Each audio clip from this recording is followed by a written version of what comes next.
दोस्तों आज के इस वीडियो के अंदर हम आप सभी के साथ में अपनी क्लास 7 साइंस सब्जेक्ट के चैप्टर नंबर 12 के पार्ट 2 को डिस्कस करेंगे। और अगर आपने अभी तक पार्ट 1 की वीडियो को मिस कर दिया है या फिर नहीं देखा है तो जाओ फटाफट से एक बार उसको देखो, समझो, फिर फटाफट से यहाँ पे आ जाना।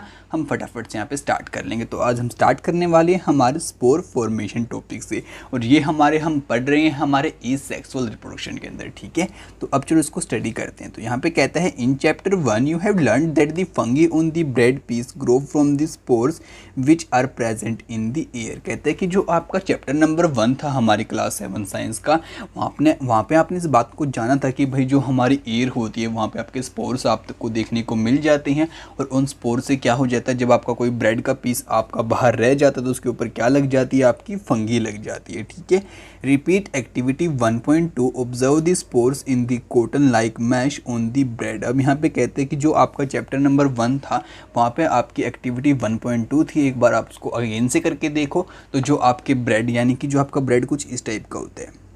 हम यहाँ पे इसका जो वाइट ये पार्ट रहता है ना, इसके ऊपर आप देखो कि भाई आपका जो आपके स्पोर्स है वो कैसे आपको यहाँ पे देखने को मिलती हैं।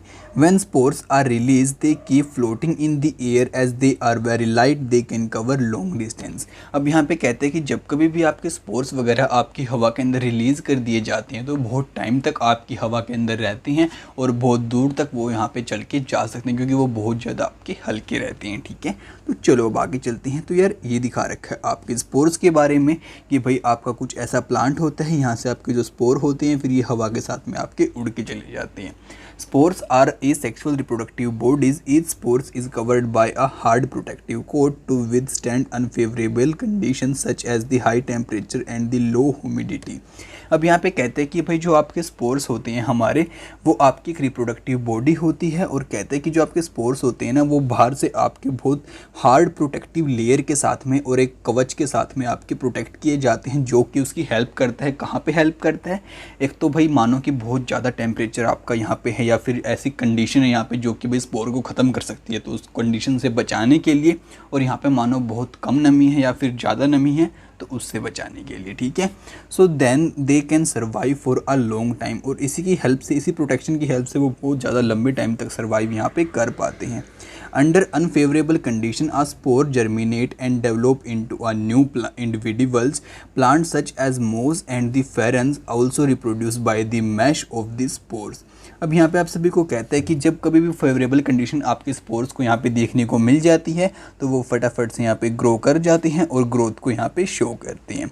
और कहते हैं कि जो आपके प्लांट होते हैं जैसे कि आपका मोस हो गया, फेरेंस हो गया, ये सभी आपके स्पोर की हेल्प से ही क्या कर पाते हैं, रिप्रोड्यूस हो पाते हैं। तो यहाँ पे आपको बाकी इन प्लांट्स की इमेजेस भी बिल्कुल दिखा रखी है। ठीक है, तो ये दिखा रखा है आपको स्पोर फॉर्मेशन बॉडी, जो कि आपकी बेसिकली यहाँ पे कुछ इस टाइप से रहती हैं। और ये होते हैं आपके reproductions through the spore formation in the fern. जो आपका फर्न प्लांट है वहाँ पे कैसे ये प्रोसेस आपकी वर्क करती है। तो चलो अब बारी आती है हमारी सेक्सुअल रिप्रोडक्शन को स्टडी करने के बाद। अब हम स्टडी करेंगे हमारी सेक्सुअल रिप्रोडक्शन को। ठीक है, और जानेंगे इसके अंदर कैसे आपकी प्रोसेस रहती है और कैसे वर्क करती है। कहता है you have learn earlier the structure of a flower, you know that a flower are the reproductive part of a plant. कहते हैं कि भाई जो आपका फ्लावर रहता है उसके स्ट्रक्चर के बारे में आप पहले ही सब कुछ स्टडी कर चुके हैं और आप इस बात को भी जानते हैं कि जो आपका फ्लावर है वो एक रिप्रोडक्टिव पार्ट रहता है आपके प्लांट का। The stamens are the male reproductive part and the pistils is the female reproductive part.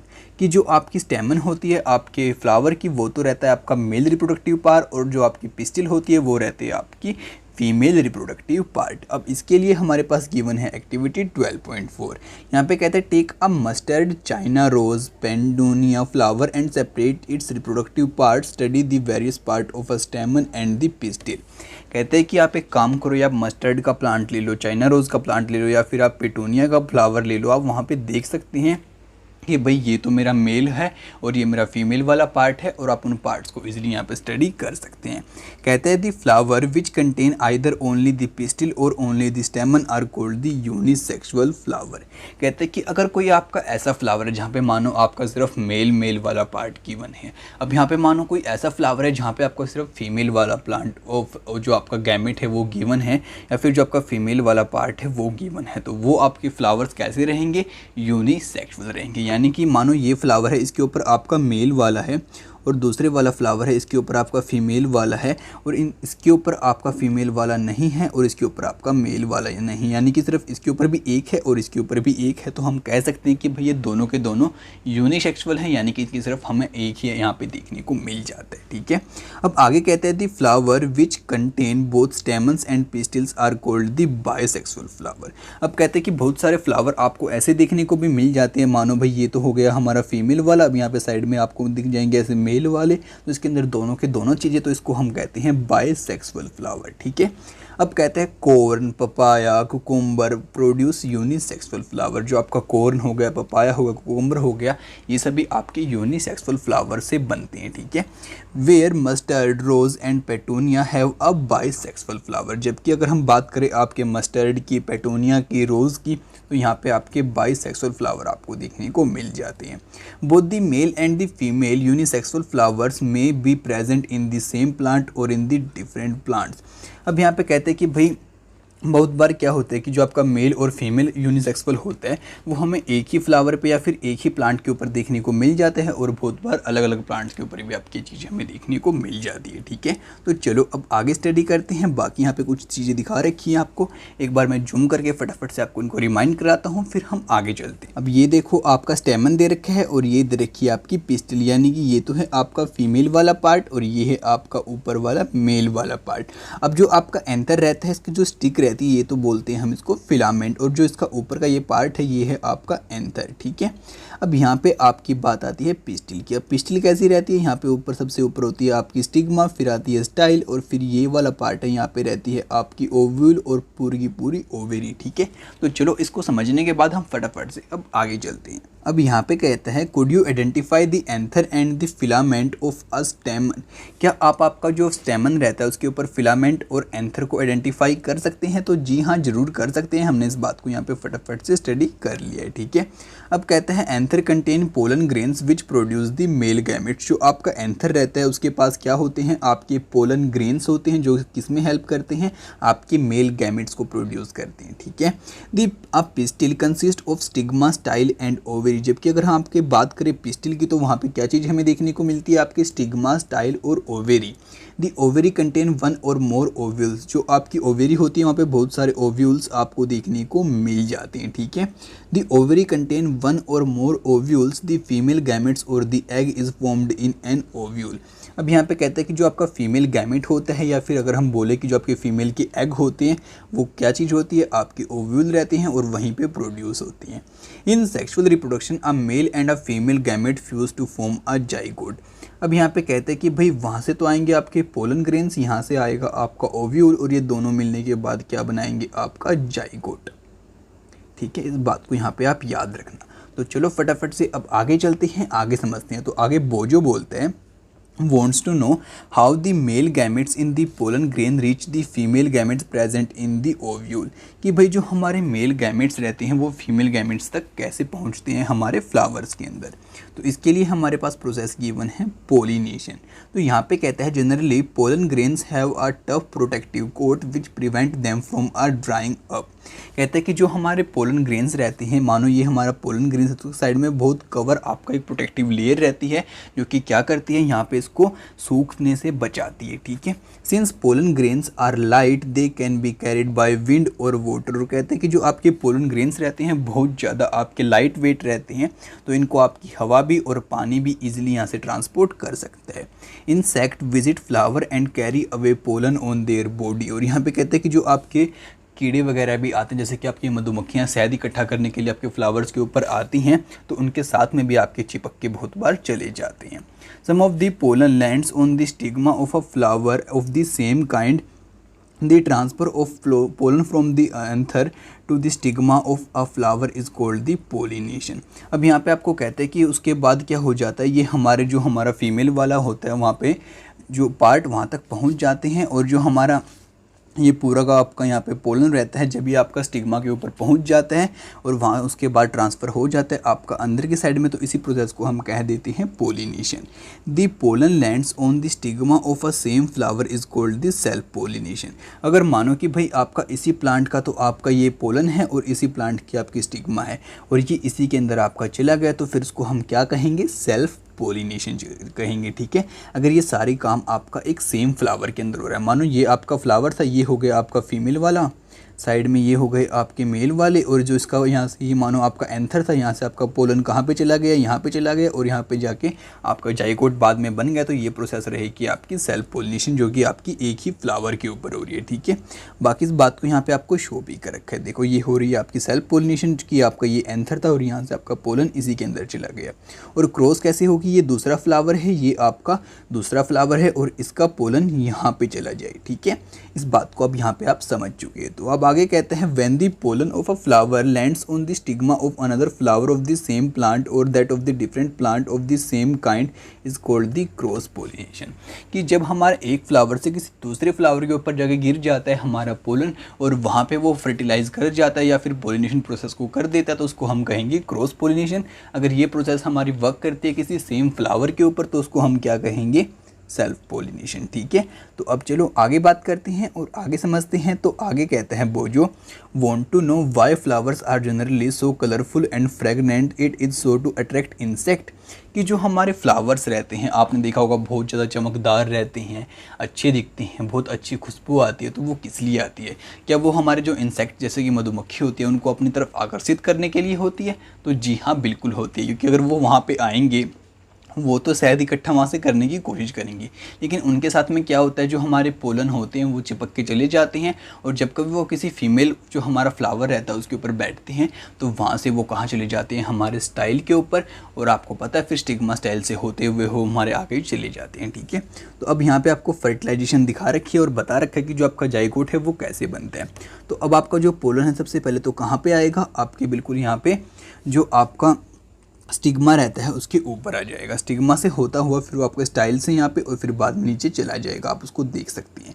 अब देखो आपका आप यहाँ पे आ गए, यहाँ पे आने के बाद क्या हुआ, यहाँ से जो आपकी ट्यूब ऐसे जाएगी और नीचे आपकी जो यहाँ पे ओव्यूल था उसके साथ में ये फ्यूज़ करेगा, और क्या बनाएगा, आपका जाइगोट बनाएगा, जब आपकी मेल और फीमेल गैमेट यहाँ पे फ्यूज़ करते हैं। तो मैंने इस प्रोसेस को अभी अभी आपको पीछे यहाँ पे समझाया था और क्लियर किया था। तो चलो अब आगे बात करते हैं और जानते हैं हमारी फर्टिलाइजेशन प्रोसेस को, ठीक है।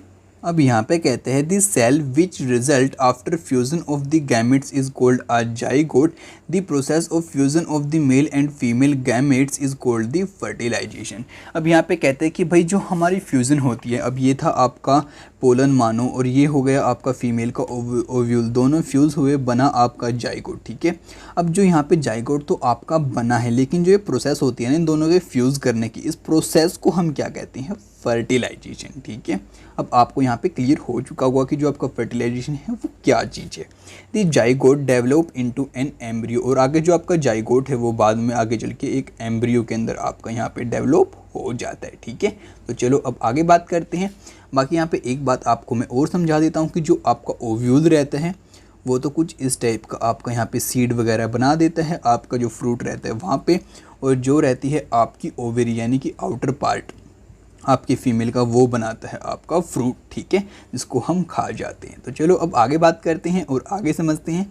तो आगे आपको कहता है इस टॉपिक के अंदर फ्रूट एंड सीड फॉर्मेशन की, जो आपका फ्रूट है और सीड यानी कि आपके बीज हैं वो कैसे बनते हैं। After fertilization the ovary grow into a fruit and the other part of the flower fall off. यहाँ पे आप सभी को कहते हैं कि भाई जैसे ही हमारी फर्टिलाइजेशन प्रोसेस यहाँ पे कंप्लीट हो जाती है, उसके बाद जो आपकी ओवरी होती है वो एक फल का रूप आपका ले लेती है, और जो बाकी फ्लावर के पार्ट होते हैं वो सभी झड़ जाते हैं। The fruit is the ripened ovary, जो आपका फ्रूट होता है ना वो आपका क्या होता है, जबकि आपकी एक जो मैच्योर हुई या फिर आपकी बिल्कुल तैयार हुई या फिर पकी हुई आपकी ओवरी होती है। दी seeds develop from the ovule, और जो आपके सीड्स यानी कि बीज हैं वो हमारे किससे बनते हैं, हमारे ओव्यूल से बनते हैं। अब आपको पता होना चाहिए कि जो आपका ओव्यूल था वो कहाँ था, और जो आपकी ओवरी थी वो कहाँ थी और क्या चीज़ थी, वो मैंने आपको पीछे एक फिगर के अंदर बताए थे, तो बैक करके आप उसको बाकी समझ भी सकते हैं। कहते हैं the seed contains an embryo enclosed in a protective seed coat. अब कहते हैं कि जो आपका सीड होता है ना, जो सीड का बेसिकली आपका एम्ब्रियो रहता है, उसके साइड में आपकी एक प्रोटेक्टिव कोट रहती है जो कि हेल्प करती है उसकी बिल्कुल प्रोटेक्टिव रहने में, और कोई भी उसके ऊपर अटैक ना कर पाए इजीली, और जो आपका सीड है बिल्कुल बीज है सुरक्षित रहता है। कहता है कि some fruits are fleshy and juicy such as the mango, apple and orange, some fruits are hard like the almonds and walnut. अब यहाँ पे आप सभी को कहते हैं कि कुछ फ्रूट तो आपको देखने को मिलते हैं, जैसे कि आपकी एप्पल हो गई, मैंगो हो गई, साथ में ऑरेंज हो गए, बहुत रसीले और आपके जूसी टाइप में रहते हैं, जबकि कुछ आपके बिल्कुल पक्के और कड़क रहते हैं, जैसे कि आपका आलमंड्स हो गया और वालनट हो गया।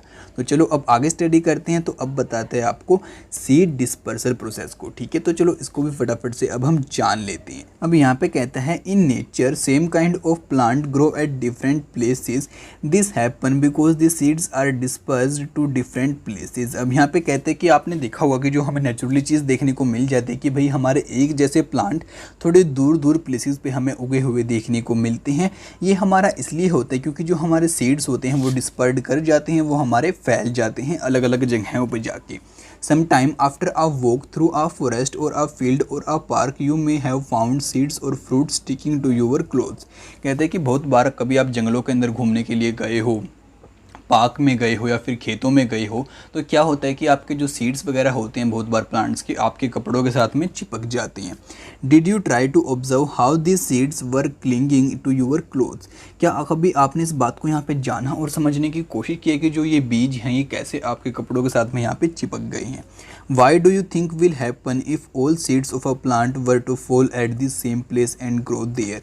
क्या कभी आपने सोचा कि अगर मानो ऐसा क्या हो तो क्या होगा जी। मानो आपका ये प्लांट था, अब इसके जितने भी बीज थे सारे यहीं पे गिर गए और यहीं पे उगना यहाँ पे स्टार्ट हो गए, तो मानो क्या होगा। There would be severe competition for sunlight water minerals and the space. तो यहाँ पे कॉम्पिटिशन छिड़ जाएगा इन सभी प्लांट्स के बीच में कि भाई किसको कितना फूड मिलेगा, कितना पानी मिलेगा, कितनी सनलाइट मिलेगी, ठीक है।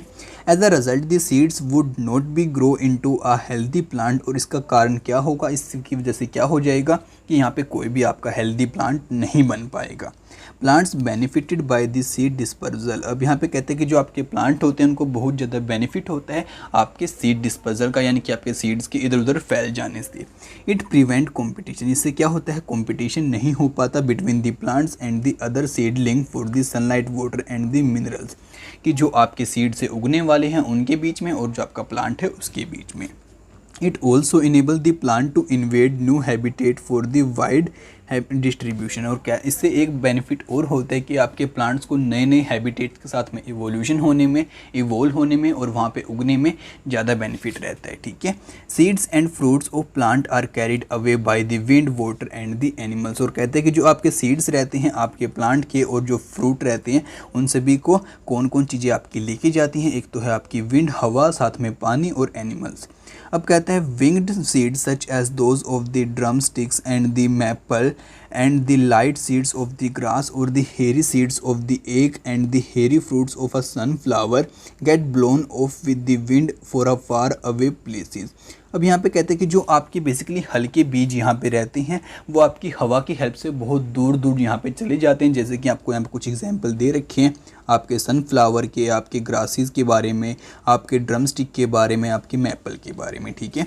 अब कहता है some seeds are dispersed by water. जो आपके कुछ बीज रहते हैं वो आपके वाटर की हेल्प से डिस्पर्ड यहाँ पे हो जाते हैं।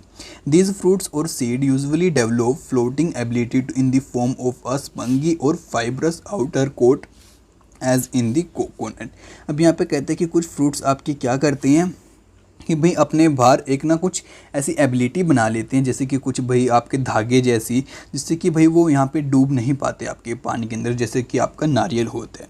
Some seeds are dispersed by the animal specially spiny seeds with the hooks which get attach to the bodies of the animals are carried to distance places, example are Xanthium. अब यहाँ पे आप सभी को बताता है कि भाई हमारे कुछ सीड्स इस टाइप के होते हैं जो कि हमारे एनिमल्स के साथ में इजीली चिपक जाते हैं और बहुत दूर दूर प्लेस तक यहाँ पे चले जाते हैं। उसका एग्जाम्पल आपको यहाँ पे दे रहा है, जैसे कि आपका जेंथियम हो गया और यूरिना हो गया। अब कहते हैं some seeds are dispersed when the fruit burst with sudden jerks, the seeds are scattered far from the parent plant, this happens in a case of the castor and the blossom. और यहाँ पे कहते हैं कि बहुत बार आपका fruit फूट जाता है, उसकी हेल्प से क्या हो जाता है कि वो वहाँ पे सीड्स बहुत सारे फैल जाते हैं इधर उधर आपके और उसी प्लांट से थोड़ा दूर फैल जाते हैं। ये बेसिकली होता है आपके कैस्टर और ब्लॉसम प्लांट के अंदर, ठीक है। तो चलो अब आपको आगे दिखाते हैं। तो आगे आपको मैं बेसिकली यहाँ पे कुछ फिगर्स दिखा रखी हैं। ये तो हो गया आपका ड्रम स्टक, उसके बाद ये हो गया आपका मैपल, उसके बाद ये दिखा रखे हैं आपके कुछ हेरी सीड्स जो कि आपके सनफ्लावर के साथ में यहाँ पे आपके जो मडार है, आँख है, उसके दिखा रखे हैं, और ये हो गया आपका जैंथियम। फिर इसी के साथ हमारा चैप्टर भी यहाँ पे कंप्लीट हो जाता है। अब नेक्स्ट चैप्टर की वीडियो भी आप सभी के लिए बहुत जल्दी ही लेकर आएंगे, तो उसको सबसे पहले देखने के लिए हमारे चैनल को सब्सक्राइब करना बिल्कुल भी मत भूलना, और इस वीडियो को अपने दोस्तों के साथ में शेयर ज़रूर से कर देना से अगर वो भी घर बैठे बैठे स्टडी कर पाएँ। तो आपसे मिलते हैं अगली वीडियो में जल्दी, तब तक के लिए दोस्तों बाय बाय।